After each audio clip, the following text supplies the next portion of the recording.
Hi friends, இப்போ நம்ம eggless chocolate sponge cake தான் செய்ய போகிறோம். அதுக்கு வந்து ஃபர்ஸ்ட் 1 கப் பவுடர் சுகர் சேர்த்துக்கலாம். அதுக்கப்புறம் 1 கப் மில்க் சேர்த்துக்கோங்க. சேர்த்துட்டு நல்லா ரெண்டுத்தையும் விஸ்க் பண்ணிக்கோங்க. அதுக்கப்புறம் 1/2 கப் ஆயில் சேர்த்துக்கோங்க. அதையும் சேர்த்துட்டு நல்லா விஸ்க் பண்ணி விட்டுடுங்க. இதில் 1 டேபிள் ஸ்பூன் வினிகர் சேர்த்துக்கோங்க. இப்போ வந்து ட்ரை இன்க்ரீடியன்ட்ஸ் எல்லாமே எடுத்துக்கலாம். 1/2 கப் மைதா சேர்த்துக்கோங்க. அதுக்கப்புறம் 2 ஸ்பூன் கோகோ பவுடர் சேர்த்துக்கோங்க. தென் 1 ஸ்பூன் பேக்கிங் பவுடர் சேர்த்துக்கோங்க. 1/4 ஸ்பூன் பேக்கிங் சோடா சேர்த்துக்கோங்க. சேர்த்துட்டு எல்லாத்தையும் நல்லா இந்த மாதிரி சீவ் பண்ணிக்கோங்க. சீவ் பண்ணிட்டு நல்லா மிக்ஸ் பண்ணிக்கோங்க. கட் அண்ட் ஃபோல்ட் மெத்தடில் மிக்ஸ் பண்ணணும். இந்த மாதிரி நல்லா மிக்ஸ் பண்ணிட்ட பிறகு ஓவன் மிக்ஸ் பண்ணக்கூடாது, கட் அண்ட் ஃபோல்ட் மெத்தடில் தான் மிக்ஸ் பண்ணணும்.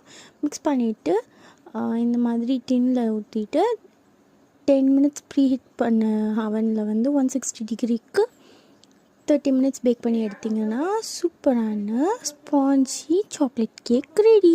நீங்களும் வீட்டில் ட்ரை பண்ணி பார்த்துட்டு எப்படி இருந்துச்சுன்னு சொல்லுங்கள். மறக்காமல் சப்ஸ்கிரைப் பண்ணிடுங்க. டாடா.